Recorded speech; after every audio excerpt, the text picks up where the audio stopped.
City news కు స్వాగతం. అబ్దుల్లాపూర్మెట్ మండల కేంద్రంలోని రావి నారాయణరెడ్డి కాలనీ 2 సిపిఐ పార్టీ కార్యాలయంలో తెలంగాణ ఆవిర్భావ దినోత్సవం సందర్భంగా సిపిఐ రాష్ట్ర కార్యవర్గ సభ్యులు ఆందోజు రవీంద్రచారి జాతీయ జెండాను ఎగురవేశారు.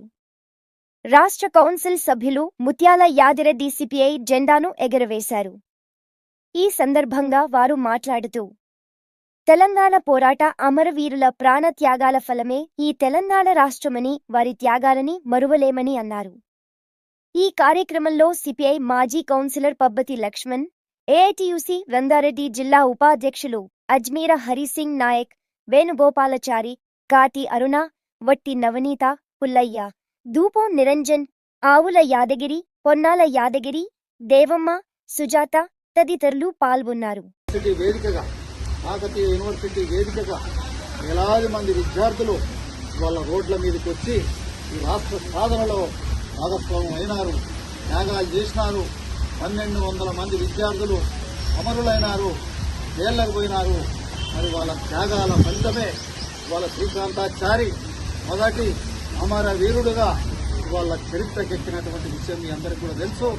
పక్కనే ఉన్న ఎల్బీ నగర్ చౌరస్తాలో టీఆర్ఎస్ నాయకులు, ఈనాడున్న హరీష్ రావు కీలకమైన బీఆర్ఎస్ ఉన్నాడు నాయకుడు, ఇవాళ అగ్గిపెట్టెను దూయించి రెచ్చగొట్టి ఇవాళ మేము తెలంగాణ కోసం నేనే కాల్చుకుంటా అని యాక్షన్ చేసి గ్యాస్లో కిరోసిన్ పెట్రోల్ డబ్బా పట్టుకున్నాడు. కానీ ఆ పెట్రోల్ పోసుకోలేదు, అగ్గిపుల్లకి తీసుకోలేదు. ఇవాళ దాన్ని ఇవాళ శ్రీకాంతాచారి ఇవాళ భావోద్రేకానికి గురై తాను ఆత్మార్పణ తెలంగాణ రాష్ట్రం కోసం చేసుకున్న విషయం ఈ సందర్భంగా మనందరం కూడా గుర్తు చేసుకోవాలి.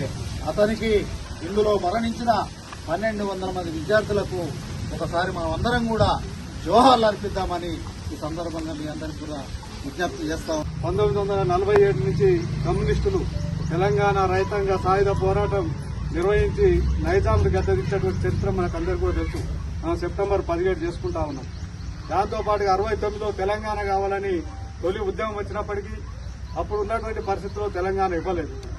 2001 నుంచి మొదలుకుంటే 2014 వరకు తెలంగాణ కావాలని ఎంతో మంది నిజంగా కూడా విద్యార్థులు, యువకులు మన తెలంగాణ మనకు వస్తే మన నిధులు, మన నీళ్లు, మన నియామకాలనే ఆలోచనతో ఆ రోజు పోరాటానికి సకల జనులు అన్ని కూడా సంఘాలు, కుల సంఘాలు, ప్రజా సంఘాలు, అన్ని పార్టీలు కూడా తెలంగాణ ఇవ్వాల్సిందని చెప్పేసి పోరాటం చేసి దాదాపు 1200 మంది విద్యార్థులు కానీ, యువకులు కానీ వాళ్ళ ఆత్మతర్పణం చేసుకుంటూ వచ్చినటువంటి తెలంగాణ.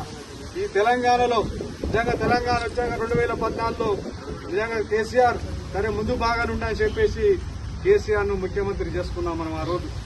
2014 నుంచి 2023 వరకు కేసీఆరే ముఖ్యమంత్రిగా ఉండి తెలంగాణలో నిజంగా ఆ రోజు చెప్పిన తెలంగాణలో ఏం చెప్పింది కేసీఆర్, మన తెలంగాణ మనకు వస్తే ఇంటికో ఉద్యోగం ఇస్తానని చెప్పినాడు.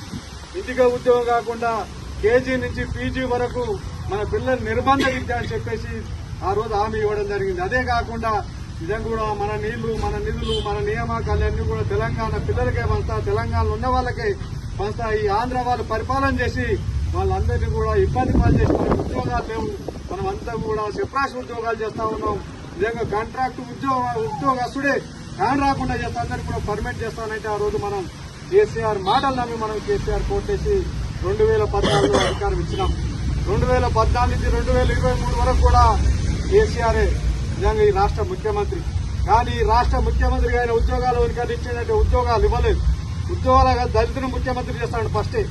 ఈ రాష్ట్రానికి నేను కావలి కుక్కలాగుంటా, తెలంగాణ వస్తే దళితుడిని తొలి ముఖ్యమంత్రి చేస్తానని చెప్పినటువంటి కేసీఆర్ దళితుడిని ఎక్కడ కూడా ముఖ్యమంత్రి చేయలేదు.